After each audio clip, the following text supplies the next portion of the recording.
Hey folks, China Guitar Skeptic back with another video. Hope you're well. Hope you like the background. This is from my trip to New York. This is Greenwich Village and it's a bit of graffiti that I found on a wall that I really liked. If you don't like it, you can always send me some video backgrounds because I haven't had any for a while, so thanks to those of you who have sent them, but I'm now onto my own pictures.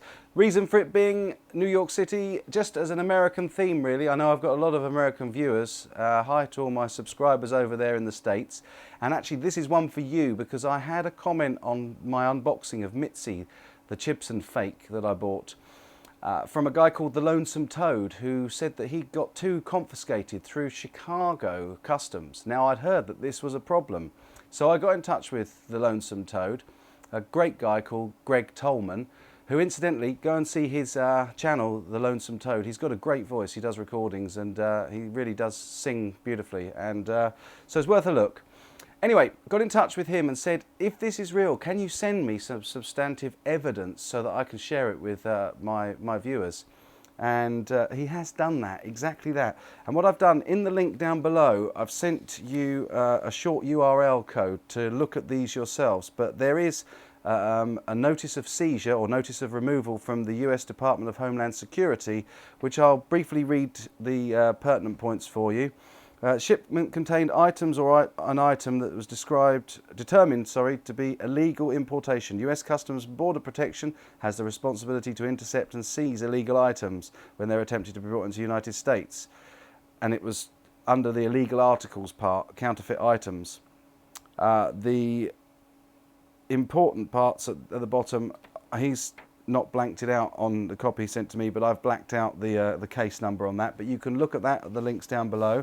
And also a letter from Bates & Bates, from Andrea Bates of Bates & Bates, who do represent Gibson Guitars as attorneys.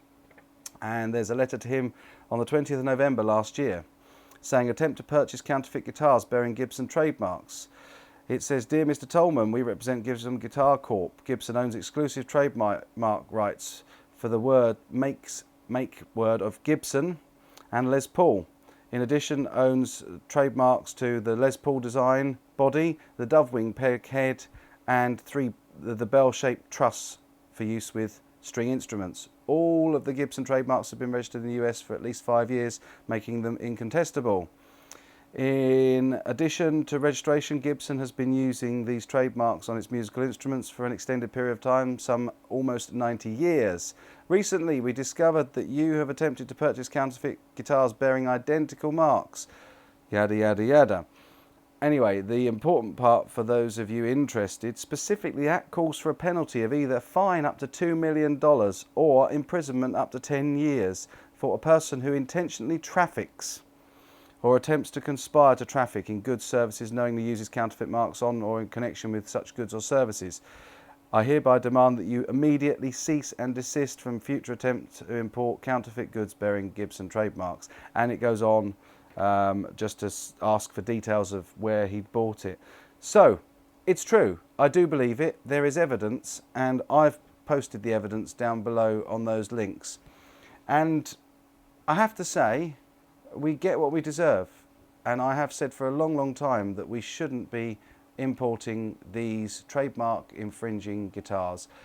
Some of the Chinese guitars are great in their own right, so why not do what my friend Craig Pass did and have your own name put on the headstock, exactly as I've done with the PR Lesses, with Purple Haze. Then you can't get caught. You can then sell them. Now that's the important part there. It says trafficking or conspiring to traffic, or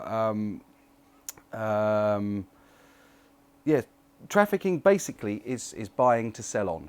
So it's not suggesting there that you can't buy these and own them, but you mustn't sell them. Everybody that's worth anything on YouTube or anywhere else talking about these guitars will tell you, don't pass them off as the real thing, and don't under any circumstance try to sell them.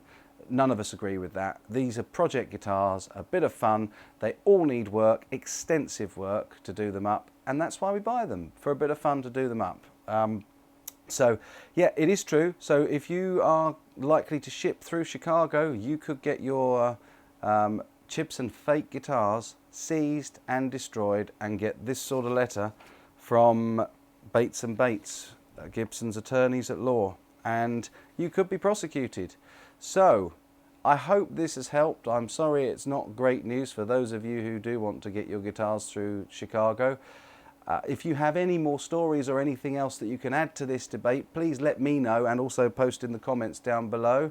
Thank you to everybody who's subscribing. I can't believe how fast you're subscribing. I'm really flattered, and I'm so pleased you enjoy these videos, and I will keep making them all the time people are subscribing and making comments that they're enjoying them.